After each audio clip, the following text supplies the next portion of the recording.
네, 여러분 반갑습니다. 추석 명절 잘 보냈죠? 여러분 코로나로 인해서 멀리 가지도 못하고 연휴는 좀 길었지만 뭘 하면서 보냈는지 잘 모르겠는데 열심히 공부했겠죠? 그죠? 원래 이제 이렇게 시간이 좀 많으면 가족들과 함께 여행도 가고 펜션도 얻어가지고 처갓집 이렇게 식구들하고 놀러도 가는데 이번에는 다 생략했습니다. 생략하고 진짜 방 콩만 한 것 같네요. 방만 제사만 딱 모시고 모시고 방에서 책 보고 그렇게 지냈던 것 같습니다. 하지만 빨리 이 코로나를 종식시키기 위해서는 누구나 할 것 없이 각자의 노력이 수반되어야 될 것 같습니다. 누가 먼저라 할 것 없이, 그죠? 자, 이번 장은요 5장으로 우리 부교재는 7장이 되겠습니다. 그래서 교재 내용은 많지 않습니다. 많지 않고 이번 장 외에 좀 작아서 6장까지 할까 하다가 명절도 지나고 해서 여러분도 머리도 식힐 겸 해서 그렇게 6장까지 나가지는 않겠습니다. 아무튼 5장까지 하고 그 다음에 부교재 7장을 여러분에게 강의를 하고 1, 2부로 진행을 하고 마치도록 하겠습니다. 참 여러분 약속했는데, 그죠? 특강도 한번 한다고 했는데 그래서 진도 외에 특강을 또 날을 잡겠습니다. 잡고 그 다음에 기말고사는 대면 수업을 하면서 했으면 기말고사를 제대로 치를 건데요. 기말고사는 기말고사입니다. 중간고사는 기말고사는 될 수 있으면 치는 방향을 하고요. 중간고사는 될 수 있으면 좀 리포트로 대체를 해서 하려고 합니다. 그래서 어떤 걸 할까 고민 중에 있고요. 그래서 기간 넉넉하게 줄 테니까요. 그래서 중간고사를 안 치는 대신, 그죠?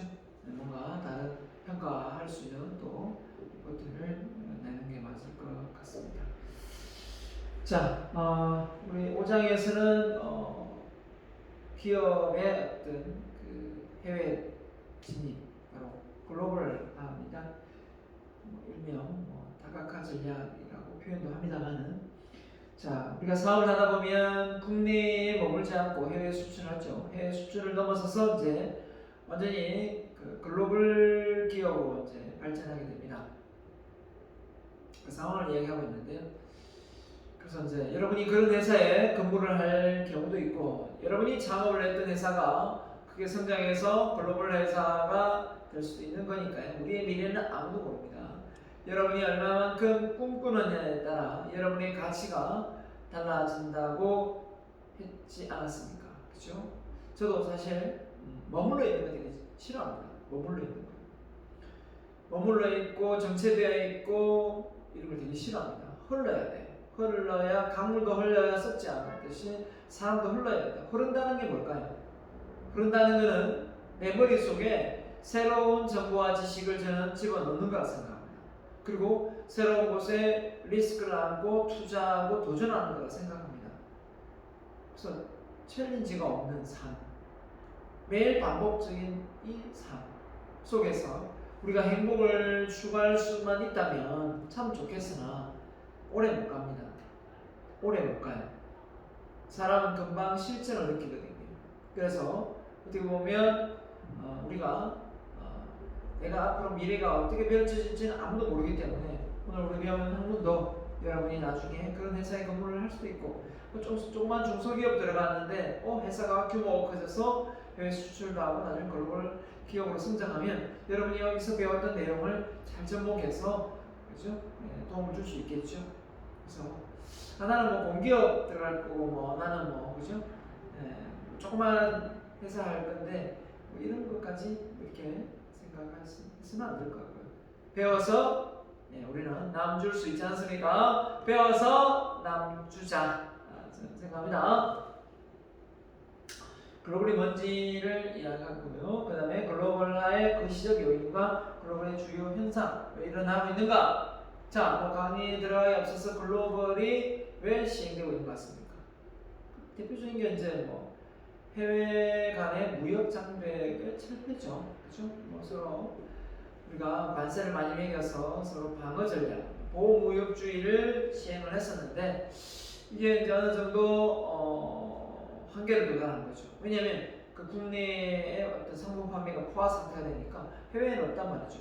그 새로운 신시장이 필요했던 거죠. 그랬는데 관세로 막고 있네요. 자국에서는 1,000원 하던 게 해외에 가면 2,000원 하니까 이건 아니다. 이건 아닌 것 같다 해서 관세를 좀 없애자. 아니면 관세를 낮추자. 이렇게 하겠죠. 어떻게 보면 시장의 개방. 또 원재료의 노동력이나 원재료의 어떤 그런 공급처를 쫓아서 글로벌 기업이 되는 경우도 있고요. 우리나라 현대자동차를 놓고 보면 하도 데모를 많이 하고 속을 쓰니까 그런 경우도 있을 수 있고 여러 가지가 있을 수 있습니다. 요인은 자, 사업과 기업의 글로벌화, 글로벌 경영의 촉진 요인이 뭔가 이게 핵심이 되겠죠. 글로벌에 대한 논쟁이 있을 수 있습니다. 이게 좋은 것이냐? 때로는 기회이지만 때로는 위협이 될 수 있는 겁니다. 기회가 된다면 시장이 넓어지고 수익을 많이 창출할 수 있는 부분이 있겠지만 위협이 된다면 기술적인 노하우가 해외에 넘어감으로 해서 수출을 함으로 해서 또 그 현지화하면서 합작 투자 제휴를 하면서 어떻게 됩니까? 기술이 다 노출되고 그렇죠? 이렇게 되겠죠. 자, 또 뭐 대표적인 게 이제 글로벌화에 가장 많이 걸림돌되는 게 문화지 않습니까? 문화. 그 나라의 문화가 글로벌화되면서 그러니까 보편화되는 거죠. 해외에 있는 많은 문화들이 우리나라에 들어와 있지 않습니까? 뭐 햄버거라든지 아침에 밥을 먹어야 되는데 뭐 CD를 먹는다든지 그죠? 빵을 먹는다든지 이게 다 해외에 들어온 문명의 문화 아닐까요? 문화지 않습니까? 김밥으로 한 끼 식사를 한다. 용납이 안 됐던 때가 있었지 않습니까? 그죠? 근데 김밥이 되고 죽도 먹고 많이 바뀌고 있습니다. 우리나라는 배달의 문화입니다. 배달의 문화. 근데 해외에는 배달의 문화가 정착이 안 돼가지고 배달을 해준다? 되게 신기한 거죠. 왜요? 이렇게 되는데, 그죠? 우리 배달 안 해주면 왜요? 이렇게 되는데, 그죠? 문화가 다 다른 거죠. 자, 어느 게 편리하고 어느 게 좋은지를 알면은 그 나라가 그 문화를 수용하겠죠. 그죠? 커피 문화가 우리나라에서는 숭늉을 먹다가 커피 문화로 바뀐 거 아닙니까? 그러니까 숭늉이 좋았는데 커피가 자리를 잡으니까 결국은 쌀이 안 팔리게 되는 거고, 그죠? 네. 커피가 많이 팔리게 되는 겁니다. 자, 그래서 호불호가 갈리죠. 좋은 점도 있고 나쁜 점도 있다. 예. 이러다가는 우리나라 한복이 없어질 것 같다. 한복, 그죠? 한복. 결혼식 외에는 이제 한복을 어디 안 입잖아요, 그죠? 안 입죠. 근데 참 개량 한복을 봤는데 참 이쁘더라고요, 그죠? 예뻐요. 그런 부분도 우리가 한 번씩 이렇게 입고 다닐 수 있는 그런 문화를 정착시켜서 해외 수출해도 손색이 없을 정도의 아주 화려하면서 좀 뭔가 옛날에 어떤 뭐랄까요? 좀그 왕들이 있는 그런 어떤 그죠? 왕비가 있는 그런 어떤 품격 있는 옷이라 해야 되나? 아무튼 결국 우리는 우리가 문화를 만들기도 하고 없애기도 하기 때문에 잘 보존해 갈 건 가야 되지 않나 생각합니다. 자, 그래서 글로벌 시장의 경영이 무언가 설명을 또 구교재에서 설명을 하고 있으니까요. 한번 접목해서 배워보도록 하겠습니다. 자, 앞서 우리 책에 나와 있는 한마디로 오프닝 내용에 관련된 내용이네요. 미래 예측의 어려움, 맞죠? 어떻게 공부할 수 있을까? 자, 여러분 미래를 예측할 수 있다. 미래가 불안해서 어디를 가죠? 미래가 불안하니까 많은 사람들이 점쟁이를 찾아가요. 점쟁이를. 과거가 궁금해서 점쟁이를 찾아가진 않죠. 과거는 본인이 다 알고 있는데 미래가 궁금해 점쟁이를 찾아가는데 점쟁이가 미래를 잘 못 맞추고 과거를 잘 맞추죠. 희한하게 과거는 기가 차게 잘 맞추는데 미래는 맞을 수도 있고 틀릴 수도 있고 그죠? 그렇더라고요. 아무튼 자, 점쟁이가 아니지만 우리 미래를 어떻게 예측하고 맞출 수 있을까요? 자, 누굽니까? 찰스 다윈이네요. 최후까지 살아남는 사람들은 가장 힘이 센 사람이나 영리한 사람들이 아니라 뭐라 해놨습니까? 변화에 가장 민감한 사람들이다. 머리 좋은 사람도 아니요, 힘이 센 강자도 아니요, 변화에 민감한 사람이다. 한마디로 게으른 자는 쓸 자리가 없다 이 말이죠. 게으른 자는 변화를 정말 싫어하거든요. 하는 대로 하려고 해요. 옷 벗어놓은 거, 그죠? 그 빨래통에 넣으면 되는데 양말 뒤집어 벗는 거 꼭 사람 손 두 분 가게 만들잖아요, 그죠? 설거지 막 쌓아놓고, 맞죠? 예, 그 변화가 운동 맨날 안 해가지고 배가 산만하게 나와 있고, 그죠? 그렇잖아요. 그게 어떻게 보면 생활 습관의 변화인데 그것조차 시도 안 하고 변화를 꾀하지 않으면서 어떤 큰 걸 해낸다, 도전한다, 말도 안 되는 소리죠. 저는 그렇게 생각합니다. 저는 작은 변화는 곧 큰 변화를 의미하고 그 작은 변화가 성공했을 때 나중에 큰 성공도 이룬다, 이런 주의예요. 그렇기 때문에 여러분에게 이렇게 오프닝 멘트를 이렇게 말하고 싶어요. 여러분의 지금 상황에 큰 변화를 꿈꾼다면 사소한 변화를 무엇을 할 것인가부터 점검해 보세요. 그래서는 일어나서 내 이부자리, 그렇죠? 내가 잤던 이불부터 아주 깔끔하게 침대를 정리하고 이렇게 나오는 그런 습관도 중요하고, 저는 아침에 청소를 쫙 하고 나옵니다. 전체적으로 싹 다 돌리고 다 정리하고 나오기 때문에, 왜? 그래야 퇴근했을 때 기분이 좋아요. 와이프와 같이 아침 출근하기 때문에 다 정리하고 나와요. 정리하고 나오고 와이프가 먼저 퇴근하든, 요즘은 내가 다 태워주니까, 코로나 때문에 버스를 제가 와이프가 차가 따로 없기 때문에 태워주긴 하는데요. 제가 시간이 또 좀 이렇게 코로나 때문에 가능하지 않습니까? 근데 중요한 거는 딱 왔을 때, 귀가했을 때, 그죠? 집에 들어왔는데 정리가 돼 있는 거하고 안 돼 있는 거하고, 차이가 참 많더라고요. 그죠? 기분이. 이건 제 습관이니까 여러분이 어떻게 하라 마라 하고 이렇게 강요할 수 없겠지만 한번 해보면 그게 얼마나 좋은 습관인지 알 수가 있습니다. 그리고 다른 것도 또 부지런히 뭘 하게 되고요. 예? 해보세요. 알겠죠? 자, 가보겠습니다. 또 두 번째가 누구냐면, 또 제가 또 존경하는 인물이면 현대경영의 아버지 돌아가셨는데, 피터 드러크입니다. 2005년도에 돌아가셨는데, 이분이 미래를 예측하는 가장 훌륭한 방법은 바로 직접 미래를 만드는 것이다. 와, 그게 명답 비슷하게 이야기했는데 이게 쉬운 건 아니죠. 어떻게 만들죠? 엘빈 토플러가 제3의 물결, 제4의 물결 이런 걸 예측하는 것처럼 뭔가 시대적으로 변화를 예측해서 그걸 앞서갈 수도 있는 것도 있겠지만, 한마디로 미래를 만드는 것이다, 미래를 앞서가는 것이다, 이렇게 보면 돼요. 미래를 앞서가는 것이다. 어떤 변화에 의해서 그냥 내가 그에 어쩔 수 없이 변화를 꾀하는 게 아니라 그 변화에 앞장서서 변화를 촉진시키는 걸 의미하는 것 같아요. 그렇죠? 그래서 여러분이 어떤 분야에 관심을 갖는다면 그 분야에 변화를 앞서가는 게 중요한 겁니다. 휴대폰이면 휴대폰, 또 어떻습니까? 여러분이 좋아하는 그 앞서가는 게 뭐가 있을까요? 옷이면 옷, 그죠? 시대적인 트렌드를 앞서가는, 한두 발 앞서가는 그걸 이야기하지 않나 생각합니다. 저는 이제 제가 강연을 하기 때문에 강연을 하는 이 스킬에 있어서의 어떤 시대를 앞서가는 게 뭐가 있을까, 이런 생각도 좀 해봐야 되지 않을까 라는 생각이 좀 드네요. 지금까지 해왔던 어떤 패턴을 넘어서서 이게 좀 색다른 다른 어떤 패턴으로 지금 자리를 잡아가긴 하지만 아직 많이 어설프고 하지 않습니까? 예, 그 영상 강의를 대체하고 있지만, 이런 부분이 좀 더 시뮬레이션 되고 뭔가 최첨단화되면 좀 강의도 좀 편리할 것 같아요. 여기서 딱 뛰어가 인터넷도 딱 보여주고, 그죠?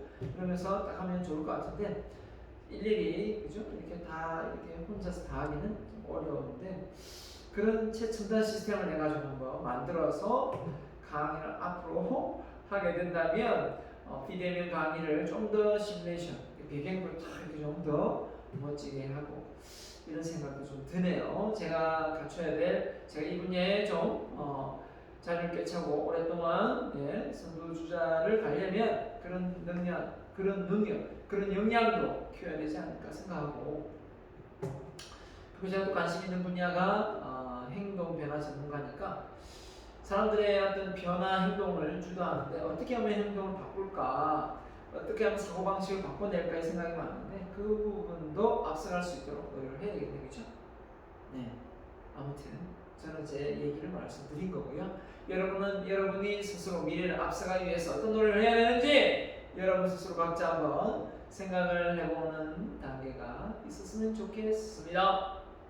오프닝이 너무 길다고 이야기하지 마시고요. 이것이 바로 우리가 동기라 생각, 동기. 뭘 하고자 하는 동기. 이 동기가 있어야만 그 다음 내용도 귀에 들어와요. 네, 귀에 들어옵니다.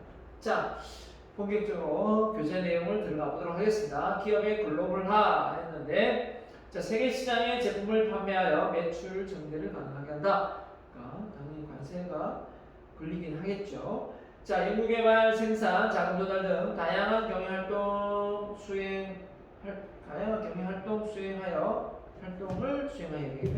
활동을 수행하여 경쟁력을 갖춘다. 그러니까 투자자가 주식을 성장하면 외국에서 투자금이 들어오듯이, 그죠? 이게 글로벌화될 수밖에 없는 소리도 많습니다, 그죠?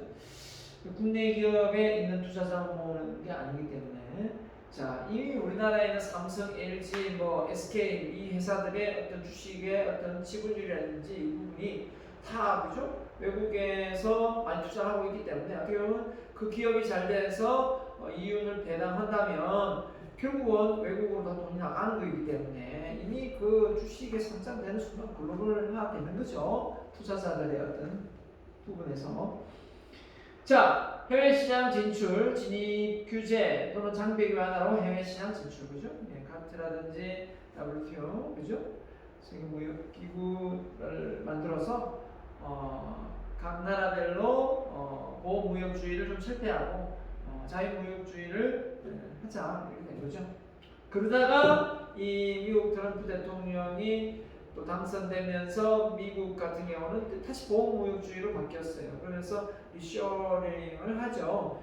뭐 중국에 나가 있던 기업들을 한국에 들어오면 뭐 법인세를 인하해주겠다, 뭐 공장을 뭐 몇 년간 무료로 임대해주겠다 이렇게 하면 들어오게 됩니다. 그렇죠?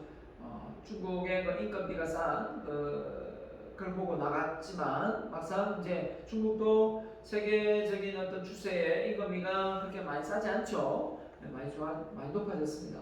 그러다 보면 그죠? 또 다른 인도나 베트남이나 뭐 이렇게 또 모색하게 되지 않겠습니까? 나라마다. 자, 그 다음에 글로벌 진전에 따라 중국과 한국을 비롯한 세계적 글로벌 기업이 속출하고 있다. 그래서 글로벌 기업이 많다라는 것은 그 나라가 선진국이다라고 보면 될 것 같습니다. 그죠? 글로벌 기업도 없는데 그 나라가 선진국이 된다? 말도 안 되는 소리입니다. 말도 안 되는 소리죠. 우리나라 같이 인구가 땅덩어리도 뭐 적고 인구도 적은데, 그죠? 여기서 수익을 싱가포르 보세요. 싱가포르 같은 이런 나라가 자국 내에서 자급자족을 해서 부자가 된다? 절대 될 수 없는 나라죠. 그죠? 인구도 얼마 안 되는데 어떻게, 그죠?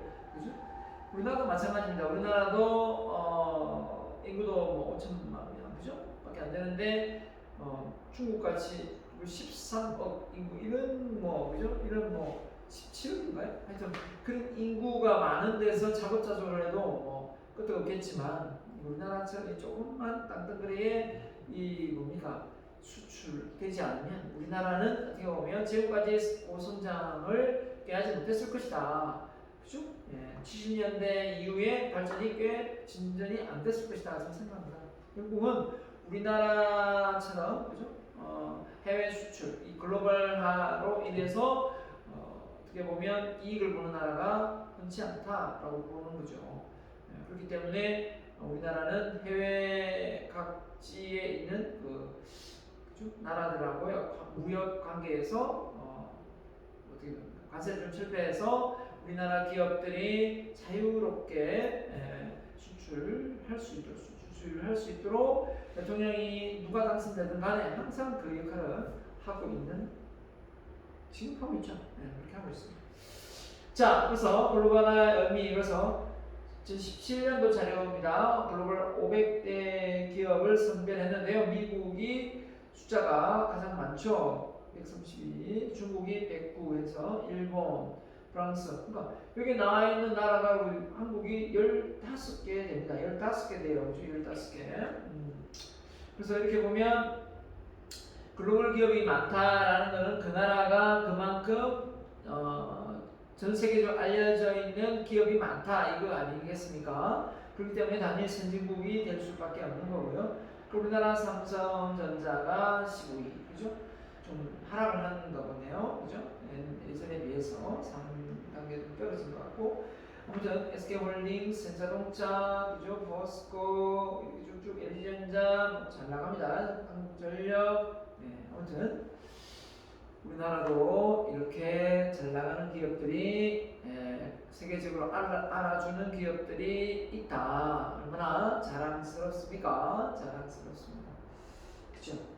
저는 그 여담입니다만은 추석 연휴 때그 명량이라는 영화를 다시 한번 봤습니다. 예전에 극장에서 보고 다시 한번 보고 싶어가지고 또 다운로드 받아서 TV를 봤었는데. 참 어떻게 보면 그 영화 속에 이순신 장군의 어떤 역할이 참 지략하죠. 그 많은 1130척의 배를 12척의 배로 막아내는 걸 보고 정말 참 대단하다. 어떻게 저런 생각을 하고 저런 머리를 가졌을까라는 어떤 그 머리 정말 대단합니다. 그래서 어떻게 보면 지형을 이용해가지고, 그렇죠?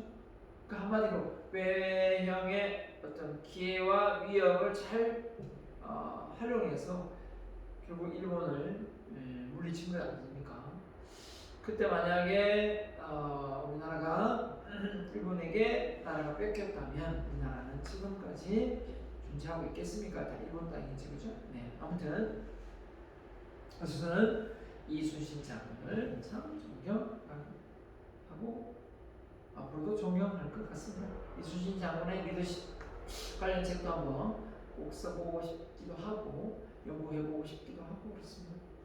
자, 글로벌화의 거시적인 요인, 글로벌화의 주요 현상에서 글로벌화의 거시적 요인이 큰 미시적이 아닐까. 관세 무역에 관한 일반 협정, 즉 가트, 제네바에서 만들어졌다 해서 제네바 협정이라는 표현도 쓰고요. 자, 그 다음에 무역기구, 그 다음에 이게 1947년인가요? 여기는 1950 몇 년도에 했는데요. 딱 나올 겁니다. 두 교재. WTO 국제무역투자협정을 자유롭게, 그죠? 더욱 자유화시키기 위해 노인 연결과 글로벌 무역기구가 만들어졌죠. 그 다음에 이제 이걸 통해서 무역 장벽을 감소시키고 무역 투자에 대한 규제를 완화시켜서 국가 간의 거래가 좀 원활하게 이루어지도록 한 거죠. 그 전까지는 보호무역주의다가 나라의 우리나라 세국 정책이 되죠. 우리나라 것이 좋은 것이고 외국의 문물을 이걸 배척하는, 그죠? 함부로 받아들이지 않는 이런 한마디로 뭐 문화가 훼손되는 부분도 없잖아 있겠고, 그죠? 상투를 틀고 있다가 머리를 푼다? 이게 참 쉬웠겠어요? 여러분 옷 매번 입고 있는 그 스타일을 저는 어떻게 보면 제 예담입니다만 긴 바지를 주로 입었지 반바지를 안 입었어요. 반바지. 왜냐하면 다리가 다른 사람들보다 좀 털이 복실복실하게 많이 남아가지고 그래서 이게 이제 사실 좀 신경이 쓰이더라고요. 근데 반바지를 입게 됐어요. 와이프를 만나면서 입게 됐는데 그 사람들이 되게 신경을 쓸 것 같지만 그 신경 안 쓰더라고. 반바지 입고 다니도. 그러니까 나 스스로 그냥 인식을 한 거죠. 신경 쓸 것 같은데 별로 신경 안 쓰니까 결국은 반바지를 좋은 걸 사서 입고 여러 번 다니고 있습니다만은 그런 거죠. 쉬운 건 아닙니다, 그죠? 쉬운 건 아닙니다만 우리나라도 우리가 이제 해외 간의 무역을 이렇게 개방을 할 때 가장 많이 걱정되는 게 우리나라 농수산물 아닙니까? 소부터 시작해가지고, 그죠? 미국하고의 무역을 하면서 우리나라 자동차는 미국에 다 팔아먹는데 우리나라가 그 미국 쇠고기를 수입을 안 할 수 없는 상황이에요. 그러니까 우리나라에 있는 뭡니까? 쇠고기가 완전히 똥값이 될 것이다 이렇게 예측했지만 막상 뚜껑을 열어보니까 어땠습니까? 똥값 됐습니까? 안 됐습니까? 안 됐죠. 참 희한하죠. 외국산 소고기하고 우리나라 소고기가 맛이 달라요. 예, 맛이 다릅니다. 그리고 중국하고 개방을 할 때도 마찬가지로 중국산 뭐 마늘이며 고춧가루며 뭐 여러 가지 그죠? 쌀이며 했지만 맛이 같습니까? 틀립니까? 다르죠. 다릅니다. 중국 깨하고 우리나라 깨하고 짜면 참기름 그 진한 정도 이 고소함이 같을 수가 없어요. 예. 물론 뭐 우리나라 그 식료품의 마트에 있는 거의 한 80% 이상이 중국산에 다 원료를 하고 있다고 저는 장담하는데 그만큼 중국이 우리나라에 많은 영향을 주고 있습니다.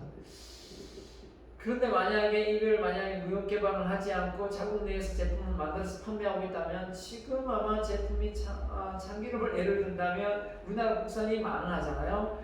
중국산 하면 5,000원 하거든요. 5,000원도 안 할 때도 있죠. 4,000원 할 때도 있고 우리나라가 10,000원 넘거든요. 근데 만약에 중국을 아예 수출 안 하고 그냥 우리 자급자족 했다 그러면 참기름이 한 4-5만원 가지 않을까 생각합니다. 4-5만원 가지 않을까. 그나마 이 자유무역주의 자본주의 국가에서 서로가 경쟁을 하면서 그 수요가 있기 때문에 어느 정도 가격이 절충해서 내려간 것이 오리지널로 그렇죠. 예, 국내에서만 제품이 만들어졌으면 아마 더 비쌌지 않았을까 생각을 하거든요. 네. 지금 뭐 태풍 피해 그 뭡니까 장마로 인해서 지금 이제 야채값이 많이 비싸거든요. 그죠? 이 비싼 것도 어떻게 보면 외국에 수입을 해오지 않는 이상, 그죠? 예. 이게 어떻게 보면 가격을 다운시킬 수 없는 상황이 된 거죠. 이게 다 이제 어떻게 보면 글로벌화되어 있는 상황입니다. 그래서 이것을 안 할 수도 없고 우리한테 유리한 것만 하고 불리한 건 안 하고 이런 이제 부분을 이제 많이 보호무역주의를 어느 정도 하죠. 왜냐하면 안 그러면 너무 힘드니까. 그래서 바로 개방하는 건 있고 점차적으로 순차적으로 개방을 시키죠. 그러면 뭐 외국산 포도가 오는데 우리는 국내 포도값이 많이 다운되지 않습니까? 그러다가 이제 국내 다시 포도값이 다시 올라가게 되는데 우리나라 포도와 외국산 포도가 막상 맞짱을 떠보니까 맛이 좀 차이가 있는 거거든요. 그리고 오는 그 사이에 신선도라든지 이런 게 있으니까 이런 걸로 보면은 결국은 경쟁에서 싸워서 이긴 거죠. 이기면 그 값이 어떻게 보면 졌으면 가격이 다운되고 모든 포도농사 다 없어져야 되겠지만 그렇지는 않거든요. 그만큼 경쟁이라는 걸 통해서 이제 자 여기서 제가 조금 더 나아가서 여러분이 들어보지 못한 경제 이론 하나 이야기하면 공동체 경제라는 게 있어요. 공동체 경제. 자 이게 앞으로 이슈가 될지 안 될지는 모르겠지만 지금 거론되고 있는 게 자본주의 국가에서 이제 더 나아가는 그 시장 경제가 공동체 경제를 이야기하고 있더라고요. 그 공동체 경제가 뭐냐면 한마디로 이야기해서 자본주의 국가는 서로 경쟁해서 민주주의죠. 뭔가 소비 경쟁 또는 그걸 통해서 제품의 어떤 그 아담 스미스의 보이지 않는 손, 그러니까 자유시장의 어떤 가격이 설정되는데, 자 우리가 경쟁을 하면 산업의 속도나 변화의 속도는 아주 빠를 수 있어요. 근데 하나 단점이 뭐냐면 행복한 사람이 많지 않다는 거예요. 달리기를 했는데 꼭 달리기가 1등을 해야 됩니까? 달리기는 원래 달리기 1등을 하는 사람을 위주로 만들어 놓은 게 달리기예요. 축구는 꼭 유럽 축구에 피파 랭킹 1위만 우승하면 기분 좋고 나머지는 축구하면 기분 안 좋은 건 아니잖아요. 그래서 이게 공동체 경제라는 게 뭐냐면 행복을 생각해 보니까 이게 경쟁이 심화됨으로 해서 허세를 많이 누리더라는 거. 허세 알죠? 그러니까 내가 연봉이 1억이 안 되는데 1억이 되는 연봉의 친구를 따라하면서 빚을 내고 벤츠를 사고 하는 거죠. 허세죠, 허세. 어떻게 보면. 그게 뭐 그렇게 하지 말라가 아니라 그런 문화가 형성되어 있는 거죠. 그런 문화가. 그러니까 집이 아파트를 한 채도 없이 살고 원룸 살면서 차를 벤츠 BMW 그죠? 아우디를 몰고 다닌다고 생각하면 이 젊은 세대들을 이해할 수 없다라고 그죠? 뭐 이렇게 이야기할 수도 있겠지만 또 그 문화 속에 들어가면 이해가 돼요, 그죠? 이해가 되잖아요. 근데 그 속에서 행복이 있냐 없냐 이거죠. 행복이 정말. 그래서 어떻게 보면 베이비 부모 세대들은 이해를 못하죠. 왜냐하면 직장만 하고 아이들 키우고 노후 준비도 안 하고 아이들의 양육에 올인하다가 그죠? 이제 좀 살만해서 이제 해외여행 가는 그런 60대 이때 이제 해외여행 이제 가는 이런 그 문화였다면 이 젊은 X세대나 그죠? 베이비 부모 세대가 아닌 사람들은 어떻습니까? 집은 뭐 천천히 사면 되고, 그죠? 먼저 이렇게 즐기고 하다가 나중에 또 뭐 어떻게 될지 모르겠지만 미래는 이렇게 좀 대책이 없죠. 미래에 대한 걱정을 하기보다는 지금 현재 좀 즐기자. 이런 생각을 많이 하거든요. 근데 둘 다 문제가 있지 않나요? 그 젊은 시절에 누려야 될 그 혜택을 꾹꾹 너무 절제하고 참아서 마지막에 누려보려 하니까 나이가 들어가 다리도 아프고 만리장성 눈에 보이는데 가지를 못하는 거예요. 자, 그거 또 너무 젊은 시절에 준비 없이 미래에 대한 어떤 대비책 없이 무조건 즐기는 것도 문제가 있는 거고. 그래서 이게 문제다 해서 어떻게 되느냐면 공동체 경제가 뭐냐? 다 함께 국가에서 기본소득을 주면서 그죠? 기본소득을 주고 다 함께 일에 대한 의미와 가치와 재미와 인정과 존중을 받는 그런 문화로 자리를 잡는 거예요. 그래서 일을 통해 무조건 경쟁을 하는 것이 아니라 상호 협업해서 먹을 만큼 제조하고 만들고 서로 이렇게 변화해가는 거죠. 너무 경쟁이 심화되니까 어떻습니까? 자동차 보세요. 얼마나 자주 많은 자동차가 계속 나옵니까? 또 얼마나 많은 휴대폰이 나옵니까? 물론 이제 최신 폰이 나오고 최신 좋은 자동차가 나와서 편리함은 있지만 이 지구가 이걸 버티겠냐고요. 못 버틴다 이거죠. 그죠? 그렇게 놓고 보면 우리가 일하려고 태어난 것도 아니고 경쟁에서 누굴 이기려고 태어난 것도 아니고 우리의 인생의 삶은 행복 추구권이거든요. 맞죠? 자아실현권이 있고 나머지 또 존경받고 인정받고 사랑받고 이게 중요한 것이지 내가 돈 많이 벌어가지고 좋은 차 몰고 좋은 집 살고 넓은 평수 살면서 길가에 거지들이 많은 걸 보면서 뿌듯해할 그런 사람은 아니잖아요. 그렇죠? 그런 사람은 아니죠. 여러분이 매 수십억 하루에 돈 쓰는 게 몇 천만 원 쓰면서 그죠? 주변에 거린들이 다니고 구걸을 하고 있는데 그 속에서 골프채 들고 해외여행 갔다 오면서 몇 천을 쓰고 오는 그런 사람 되고 싶지는 않잖아요. 마음 편하게 저는 마음 안 편할 것 같아요. 솔직하게 마음이 편하지 않을 것 같아요. 우리 가족이 다 찌질이 가난하고 못 사는데 나 혼자 뜬금으로 잘 살면서 좋은 차 몰고 다니면서 막 이렇게 맛있는 거 다 먹고 다니면서 전국 다니면서 그러지 못할 것 같아요. 왜냐하면 양심이 있지. 차라리 그 돈을 좀 덜 쓰고 가족들 나누고 이웃을 나누는 게 저는 맞다고 생각해요. 그러니까 공동체 경제라는 게 그런 겁니다. 그래서 공산주의처럼 똑같이 배급받는 게 아니라 그런 것은 아니라 어느 정도 사람이 가지고 있는 기본권은 행사하고 같이 이렇게 차등해서 어느 정도 빈부격차가 좀 절충이 돼야지 너무 심화된다는 거죠. 잘 사는 사람 지금도 보세요. 코로나에 인해서 못 사는 사람은 정말 못 살지만 잘 사는 사람은 금액이 얼마나 몇십배를 버는데 한 달에 100만 원도 겨우 버는 사람이 있는 반면에 1억씩 버는 사람도 있단 말이에요. 그렇죠? 이게 사회적인 문제, 세계적인 문제가 안 될 거라 생각합니까? 반드시 되게 되어 있습니다. 그에 대한 범죄도 많이 나고요. 그죠? 각종 스트레스와 함께 자살률도 높아질 수밖에 없고요. 그죠? 사회적 이슈가 될 수밖에 없어요. 자, 제가 조금 흥분해서 얘기를 좀 길게 했는데 이 공동체 경제에 관련된 내용은 오늘 저한테 처음 듣는 사람이라면 한번 생각해 보세요. 앞으로 이런 부분이 아마 많이 거론이 될 겁니다. 공동체 경제라는 말 기억하면 좋을 것 같네요. 자, 여러분에게 조금 앞서가는 왜냐하면 제 이 얘기를 저의 상세히 예를 들면 제가 이번 추석 때 읽었던 공부했던 내용이거든요. 새롭게 공부하고 있는 내용. 제가 앞서가야죠, 여러분보다. 그죠? 여러분보다 앞서가야 되기 때문에. 자, 글로벌화의 그 시작 요인입니다. 자, 보호무역주의에서 자유무역주의로 바뀌고 다시 지금 현재 보호무역주의로 좀 올라가는. 근데 이게 정답이 아닌 거 알거든요. 이게 정답이 아닌 거 알아요. 이렇게 해가지고는 결국은 나라가 망하고 전 세계가 체질이 강하고 못 사는데 자기 자국만을 위해서 산다?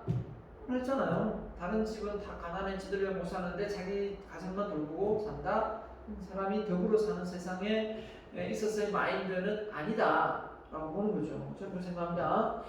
자, 그래서 우리나라는 2004년 칠레를 시작으로 싱가포르, 아세안 국가, 인도, 유럽 연합, 페루, 미국, 터키, 콜롬비아, 캐나다, 호주, 중국, 뉴질랜드, 베트남, 중미 지역 등 자유무역 협정을 맺고 있다. 대통령이 되면 이 무역 관세 장벽을 허물기 위해서 많은 나라들과 그죠?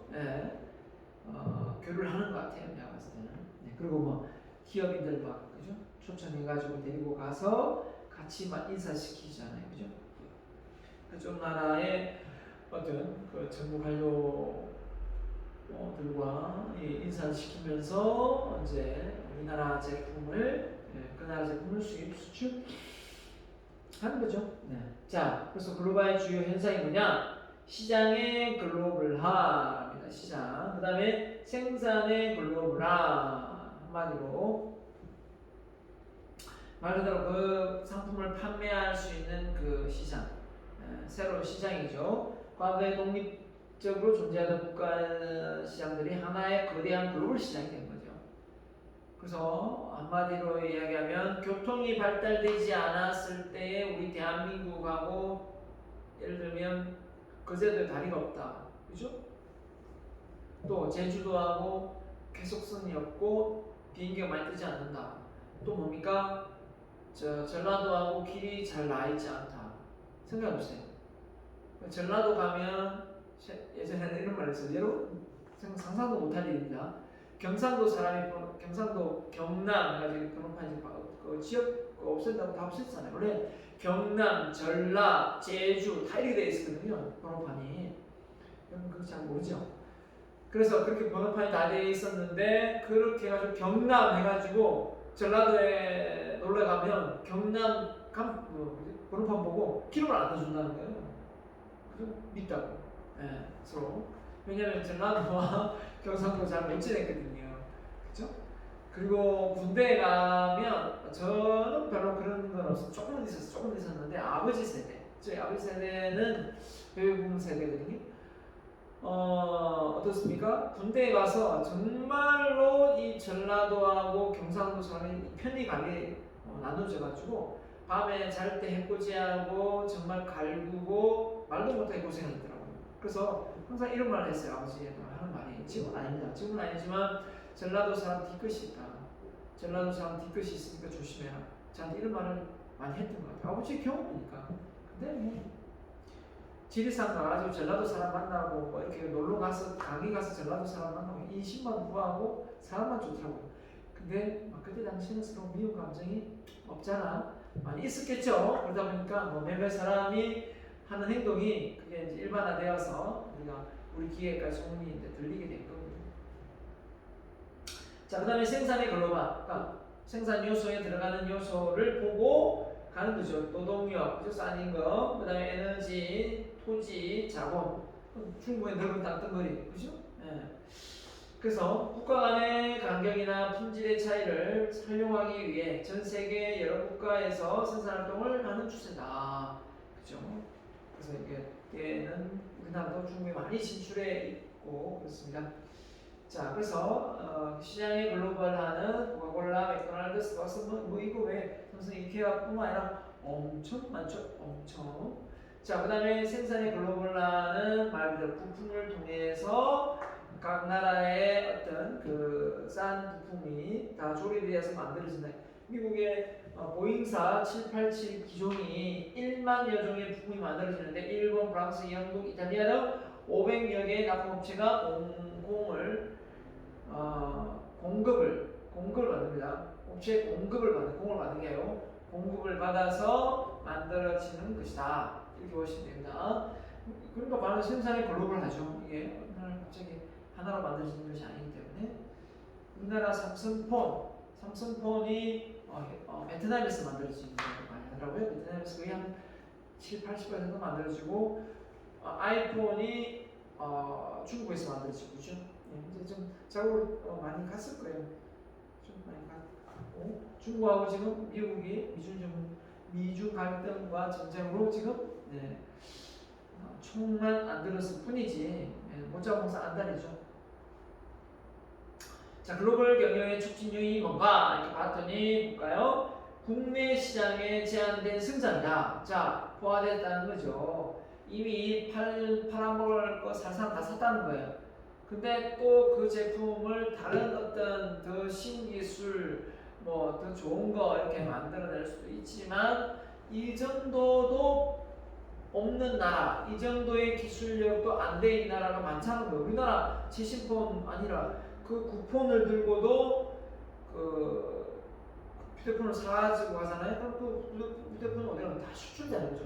우리나라 자동차도 마찬가지입니다. 우리나라 자동차 한 10년 탄 거, 15년 탄 거 외국에 뭐 이렇게 파면은 잘 팔리더라고요. 거기서 20년 더 타요. 20년 더 타면서 그 나라 사람들이 우리 대한민국 그죠? 차가 너무 좋다 이런 얘기를 들을 때 참 기분이 좋더라고요. 기분이 좋아요. 알아준다는 거죠. 그만큼. 그래서 어떻게 보면 우리나라가 잘 살기 때문에 여러분은 휴대폰을 어느 정도 바꾸는지 잘 모르겠지만 저는 이제 이렇게 휴대폰을 이렇게 2년 단위로 바뀌거든요. 2년 단위로 바꾸는데 2년 단위로 바뀌는 이유 중에 하나가 그죠? 휴대폰을 많이 사지 않아요. 거의 빌려 쓰는 거라고 했죠. 매달 빌려 쓰는 거 당연한 건데 그걸 140만 주고 다 살려니까 너무 아깝잖아요. 근데 새로운 휴대폰 기능이 나오니까 빌려 쓰는데 반값만 내고 반값만 이제 할부로 내는데 그 카드 쓰고 카드 값에서 포인트로 결제하니까 제가 휴대폰 기기 값으로 들어가는 비용은 2,000원, 3,000원도 안 되는 것 같아요. 오늘 제 신폰을 쓰고 나머지는 그냥 그죠? 휴대폰 요금제를 쓰는 거니까. 보세요. 이런 시스템이 잘 되어 있으니까 제 신폰 쓰고 제 신폰으로 또 여러분에게 또 좋은 강의를 할 수 있는 거 아닙니까? 그죠? 자, 아무튼 국내 시장에 제한된 성장 이걸 좀 넘어서서 글로벌화하고 싶은 거죠. 기업들이 기술의 변화, 운송수단, 통신수단 발달, 커뮤니케이션 수단의 발전, 나사진 항공유. 자, 이 항공유 제주도 정말 많이 싸요. 10,000원짜리도 있고 제주도 가려면 몇십만 원, 20-30만 원 줘야 된다 이런 날도 있었는데 지금 진짜 5만 원 비싼이 정말 많아요. 2만 3만 원짜리 물론 피크 타임 가면 10만 원 가까이 하지만 그래서 잘만 이용하면 평일날 그죠? 시간 못 되면 아침에 그 새벽 비행기로 해가지고 6시 비행기 타고 제주도 다 여행하고 저녁 비행기 오면 돼요. 얼마나 좋아요. 코로나가 아니면 그거 좀 많이 해보고 싶은데 비행기가 싸서 그죠? 그래서 가서 맛있는 거 먹고 구경하고 와도 숙박 안 하고 와도 렌트카를 빌려서 이렇게 돌고 올 수도 있는 그런 시스템이 되어 있고요. 관계 아까우니까 1박 할 수도 있는 거고. 아무튼 나사진 항공유 인터넷 발달로 인한 실시간 온라인 연결. 그래서 이런 글로벌화되는데 큰 역할을 한 게 인터넷 기술의 발달이죠. 이게 없었다면 휴대폰 안에 인터넷이 없었다면 해외에서 전화하시면 물어봅니까? 그건 아니잖아요. 그죠? 그 영상으로 다 볼 수 있고 어떤 일이 일어나는지를 다 알 수 있는 이런 세계하에 우리가 살아가고 있잖아요. 그죠? 자, 글로벌 경쟁이다. 기업의 해외 진출, 해외 시장에서 경쟁, 본국에서의 경쟁, 역시 글로벌 수준에서 경쟁. 자, 이 글로벌 경쟁하니까 우리나라 삼성하고 LG가 세탁기를 가지고 중국에 갔어요. 그래서 전시장에다가 전시를 했는데 그 LG 대표였나 이 삼성 대표였나 그 자리에서 같이 그죠 진열해 놓는데 거기다가 그 세탁기를 막그 닫는 문을 확 휘어 버리고 그래가지고 그 문이 안 닫히게 만들고 서로 앙심을 품고 그죠? 야 진짜 그 꼭 외국에 나가서 그렇게 해야 됩니까? 정말 얼마나 얄미웠으면 그렇게 했을까 싶기도 하지만 그건 아니죠. 그죠? 정정당당하게 경쟁을 해야지 그런 식으로 진열되어 있는 그 세탁기 문을 부수는 참 무슨 생각? 그런 사람이 임원을 하고 있다. 그런 사람 밑에 일을 하고 있는 직원은 얼마나 힘들까요? 안 그래요? 진짜 힘들 것 같죠? 그런 사람 밑에 일을 하고 있는 직원들은 진짜 힘들 것 같아요. 그 사고방식 문제 심각한 거예요. 바로 잘라야 돼요. 그죠? 그런 사람들은. 국가 망신이고 그 기업의 이미지 완전히 망신시키는 거예요. 그걸 알아야지. 자기 한 사람 홀몸이 아닌데 외국 나가면 대한민국을 대표하는 사람 기업이 그죠? 그 전시장에서 그런 짓을 해요? 중국 사람 해도 이해가 될까 말까 하는데 같은 한국 사람끼리 그걸 그렇게 한다고? 실제 있었던 얘기입니다. 지금. 자원의 접근이다. 세계 어느 곳에서도 필요한 자원이나 기술 최선의 가격으로 구매할 수 있죠. 비용을 절감하기 위해서 차별화 전략의 비용 절감은 아닙니까? 글로벌 경쟁력을 얻을 수 있다. 네. 자, 그 다음에 글로벌의 논쟁거리가 됩니다. 이게 다 좋은 게 아니죠. 글로벌화 되는 게 다 좋은 게 아니라 안 좋은 것도 있다. 어떤 게 있을까요? 글로벌에 반대 시위한다. 왜? 자, 외국 기업의 시장 잠식에 따른 실업 증가. 실업이 증가한다. 이게 무슨 말이에요? 본국에서 이게 공장이 설립되고 하면 인력을 많이 뽑아야 되니까 그 지역 내에 그 나라에 당연히 고급 인력이 또는 생산직의 근로자들 근무를 하겠지만 해외 지금 보세요. 인도나 베트남이나 나가 있는 기업들의 생산 국내에서 다 만들어졌다면 아마 대한민국의 취업률이 정말 꽤 높을 걸요. 안 그렇겠어요? 좀 높을 것 같아요. 삼성에 있는 기업들하고 현대에 있는 기업들이 다 들어온다. 와, 이것만 해도 그죠? SK 그죠? 그 외에 있는 기업들이 해외에 나가 있는 기업들 다 들어온다. 어마어마한 거죠. 근데 또 들어오게 다 할 수는 없죠. 우리나라가 완전히 산을 다 깎아야 될 거고 자연이 훼손될 수밖에 없을 거고 공해가 심각할 수도 있잖아요. 그죠? 공해가 심각할 수도 있고 또 그 나라의 현지화에서 수출을 해야 되는데 그죠? 그 현지화에서 뭔가 전략적 제휴를 하고 뭔가 파트너십으로 또 뭡니까? 투자를 하고 이렇게 유치해야 되는데 그 유치금을 받기도 힘들겠죠. 그러면 가격의 단가가 높을 수밖에 없잖아요. 그죠? 그렇기 때문에 경쟁력이 또 떨어질 수도 있는 부분도 있습니다. 맞습니다. 자, 그런 점에서 우리가 너무 욕심을 내지 말고 세국주의 정책을 해서는 안 되겠죠. 그 다음에 미숙련 노동자의 임금 하락. 그래서 기술력이 뛰어난 사람은 어차피 인정받으니까 월급 올라가겠지만, 그죠?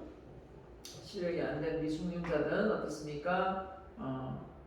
미숙련자인데 비숙련자이고 미숙련자 노동 임금 하락, 환경 파괴의 심한, 고유 문화를 파괴하는 문화 제국주의의 불만. 문화 제국주의. 한마디로는 각 나라가 가지고 있는 전통과 문화를 새로운 그죠? 힘 있는 강대국들의 문화를 교체되는 상황이 발생되는 거죠. 자, 일자리와 소득. 자, 일자리가 증가됐습니까? 줄어들었습니까? 감소할 수 있다. 생산직, 특히 생산직 일자리가 감소할 수 있다. 왜 다 나가고? 왜냐면 일자리 임금 때문에 나가기 때문에 그렇지 않습니까? 자, 비싼 임금을 자국 내에서는 너희들이 외국에 나가면 싸게 제조를 할 수 있기 때문에.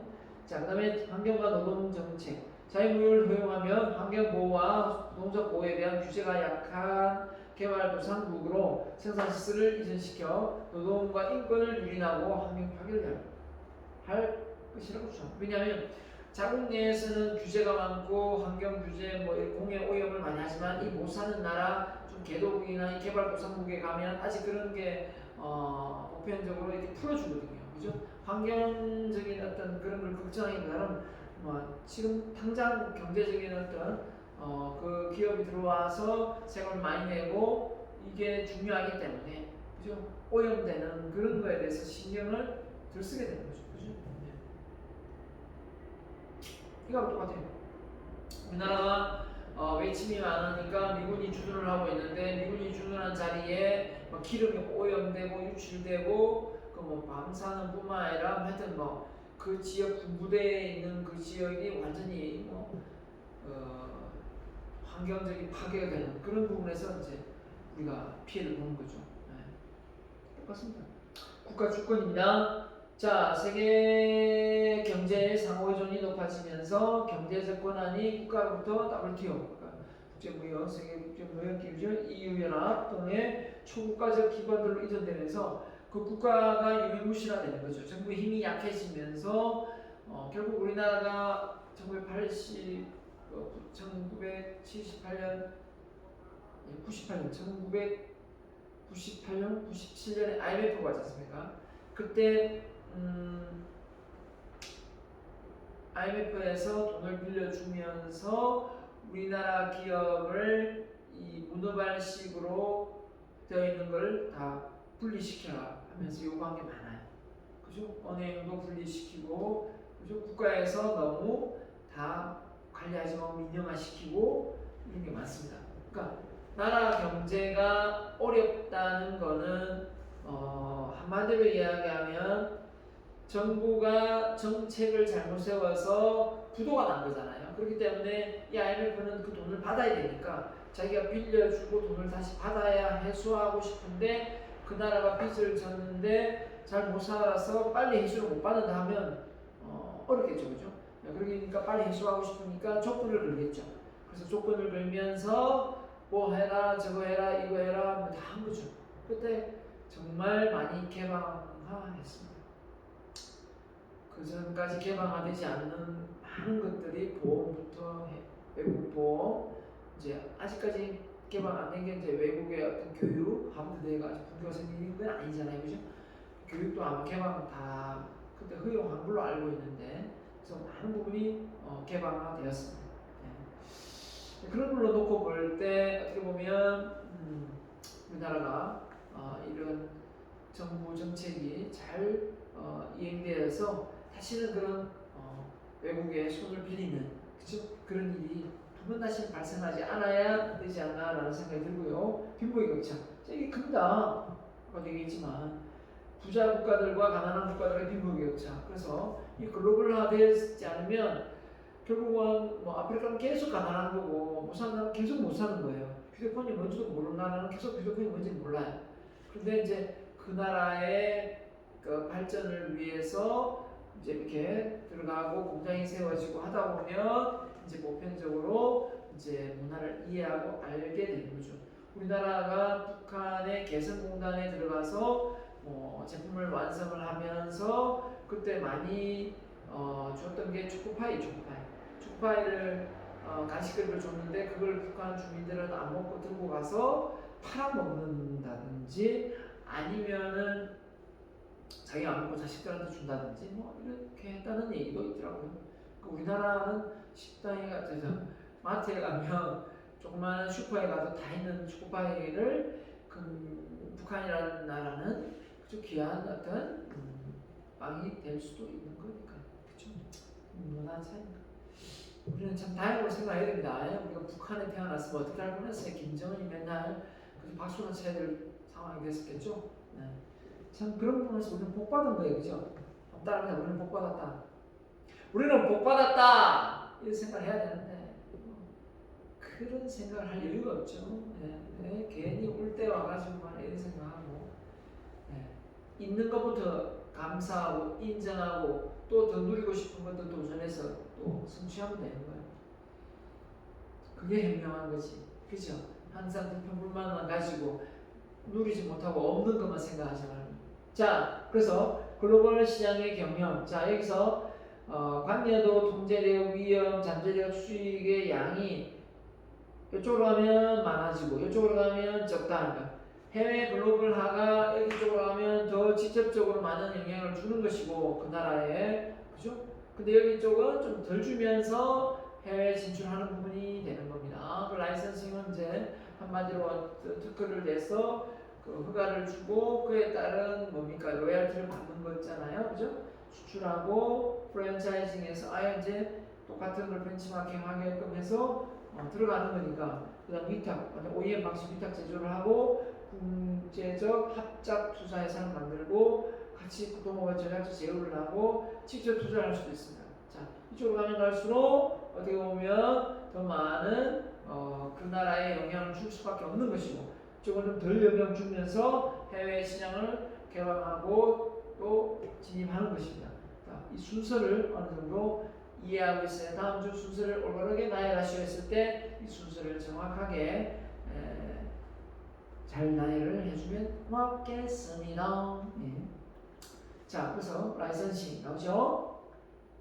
어떤 기업이 다른 해외 기업에 돈을 받고, 맞죠? 상품을 생산할 수 있도록 허가하는 것이다 라는 겁니다. 그래서 내가 먼저 특허 냈으니까 당신이 이거를 사용하는 조건으로 얼마를 내시오. 휴대폰에 들어가는 기술력에 특허를 먼저 냈다면 아이폰이, 그러면 삼성이 그걸 쓰려고 하면 특허비를 줘야겠죠. 또 마찬가지 삼성이 이 부분에 특허를 냈으면 아이폰에서 이 부분을 기술력을 가져가는 대신 특허비를 또 내야 되겠죠. 그렇기 때문에 서로 오가고 하는데, 그래서 애플하고 삼성은 끊이지 않고 서로 내가 먼저 했니 네가 먼저 했니 하면서 법정까지 가죠. 지금까지 그래도 삼성이 잘 버티는 걸로 봐서는 결국은 만약에 거기서 많이 치고 해서 삼성이, 그죠? 애플한테 졌다면 지금 아이폰밖에 안 팔리겠죠. 근데 삼성이 그래도 그나마 많은 또 그에 비해서 특허를 내서 또 맞대응을 했기 때문에 지금의 삼성이 그래도 세계 무대를 주름잡고 있지 않나 생각하고요. 이에 맞춰서 중국의 폰 시장도 만만치 않습니다. 중국의 반도체 시장도 만만치 않아요. 따라올 테면 따라와봐 이랬는데 거의 다 따라왔어요. 거의 다 따라와고, 한마디로 중국이 인재를 잘 양성하고 인재를 잘 등용시켰죠. 돈을 많이 주면서. 그래서 인재가 사람에서 머리에서 나오는 것, 독창적인 아이디어가 인재 상황에서 나온다는 걸 알기 때문에 사람을 잘 사오는 거죠. 라이선싱 회사에 이익이 되는 것. 일반적으로 자국 시장에서 넣을 수 있는 추가적인 수익을 확보할 수 있다. 맞죠? 조금만 관여하고 특허를 빌려주면서 상품을 생산하고 마케팅하는 과정에서 적은 비용을 지출할 수밖에 없는 거고, 특허 내고 나서 그에 대한 빌려주는데 비용이 많이 들어갑니까? 그다음 수출입. 자, 지원센터는 해외 직접 제품 서비스를 수출하는 중소기업들에게 적극적인 수출 지원, 무역에 따른 제도적 도움, 재무적 도움을 제공한다. 수출. 그래서 국가에서 관리하고 도움을 주죠. 수출 무역센터는 바람직한 수출 관계가 구축되도록 다른 기업과 협상하는 일을 도와준다. 그게 곧 나라의 세금을 많이 내는 일이니까요. 구매자와 판매자를 연결해주고 글로벌 시장에 진입하는 과정에 필요한 서비스를 해준다. 그러면 세관, 무역, 서류 처리, 도량형의 변환 등을 제공한다. 됐습니다. 자, 프랜차이징. 자, 프랜차이즈 알죠? 자, 프랜차이즈는 가맹점에 뭘 주나요? 기술적인 노하우와 또 간판, 또 브랜드, 또 뭡니까? 그 레시피 다 주잖아요. 그죠? 근데 또 가맹점에서는 뭘 주나요? 로열티를 주죠. 매달 매출액이 얼마 아니면 그냥 설정된 금액 얼마를 줄 수밖에 없는 거죠.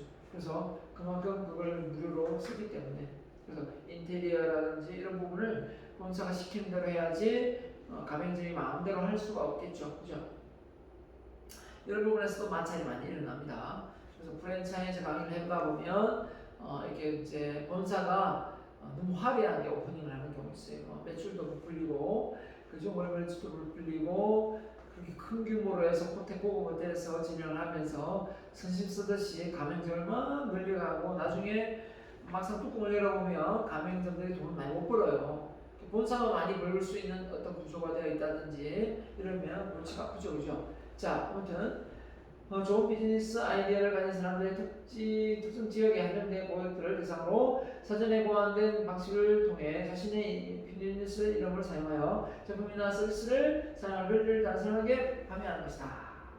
그래서 어렵게 표현했지만 아이디어를 가진 사람이 특정 지역에 대한 고객을 대상으로 사전에 고안된 방식을 통해 자신의 비즈니스를 이름을 사용하여 그러니까 허가를 해주는 거죠. 허가를 해주는데 한마디로 해서 모든 어떤 그 운영상에 일어나는 상황을 다 프랜차이즈화 시킨 거죠. 자, 프랜차이즈 사업 기업들은 어떤 국가에서 자신들의 제품이나 서비스가 팔리는지를 잘 설명해야 할 것이다. 프랜차이즈가 얘가 우리가 흔히 알고 있는 이 맥도날드. 자, 118개, 그죠?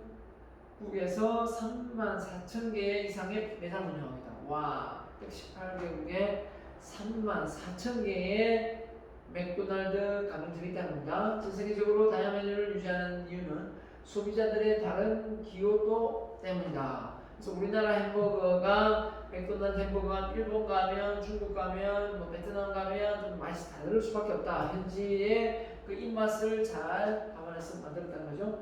맥도날드 햄버거가 대학생에게는 경쟁력이 원하는 많은 훌륭한 대학생들을 모집하고 있다. 오케이. 자, 경쟁률이 1000명 중 단 8명만이 프로그램을 참가한다. 와, 이 정도로 빡시게 선별을 하는군요. 자, 위택되죠. 자, OEM 방식에서가 자사의 독립적인 브랜드나 이런 성별을 부착해서 생산하는 것, 넓은 의미로 아웃소싱. 자, 우리 성명 그대로 두는데 당신이 좀 제조를 해주시오. 이렇게 맡기는 거죠. 자, 그래서 제조업을 가지고 있는 사람들이 이걸 감당하겠고, 과중한 진입에 비해 다른 부분을 부담 주지 않고 새로운 시장을 경험할 기회를 제공합니다. 그죠? 그 다음에 만약 브랜드가 성공적으로 받아들이시면 그 기업은 목표 시장에 침투하는데 수반되는 위험 수준을 낮추게 된다. 맞죠? 자, 그 다음에 합작 투자, 조인, 그죠? 조인 벤처인데요. 자, 합작 투자는 둘 이상 기업이 서로 만나서 공동적 프로세스를 가지고 합작 투자해서 성과를 내는 겁니다. 기술 위험의 공유, 마케팅 역량, 경영상의 경험을 공유. 오, 예. 그 다음에 종종 상품이나 작업에서 생산되지 않으면 외국 기업의 진입을 허용하지 않는 국가의 진출. 예, 이런 게 있습니다. 자, 전략적 제입니다. 시장의 경쟁력을 가질 수 있도록 상호 협력하기로 둘 이상, 그 이상의 기업들 사이에 경쟁적, 장기적 파트너십. 이게 전략적 제휴입니다. 자, 비용, 재원 위험, 경영과 관리, 사업화 시장이나 상황이나 기업의 이익조차도 공유한다. 자, 그래서 구체적에서는 홀로 시작했을 때 경우 시장, 자본, 기술의 전문성에 따른 어려움을 들 수 있다. 유연한 방향대로 매달릴 수 있어 규모에 상관없이 다른 국가의 기업들을 효과적으로 연결할 수 있다. 자, 해외 직접 투자입니다. 자, 해외 직접 투자는 외국에서 영구적인 재산이나 사업체를 행위입니다. 해외 지사, 모회사에서 뭡니까? 설립해서 자회사에 쏘는 거죠. 자, 장점은 모기업이 유사한 어떤 기술이나 경험도 완벽하게 통제된 상태로 유지하고 가능합니다. 하지만 단점이 모기업이 다른 국가의 경쟁력에서 대량의 자본 기술을 투자를 감행해야 한다. 이런 점이 있습니다. 자, 그래서 글로벌 시장의 글로벌 전략과 산업 글로벌의 잠재력에 대한 부분인데 참고하면 될 것 같습니다. 자, 1분 여기까지 하고 2분은 부교재로 해서 여러분에게 강의를 좀 더 우리 교재에서 다루지 않는 내용을 한번 다뤄보도록 하겠습니다. 다뤄주는 부분은 반복한 부분은 빠르게 넘어가도록 하겠습니다. 자, 잠시 후 2부에서 뵙겠습니다.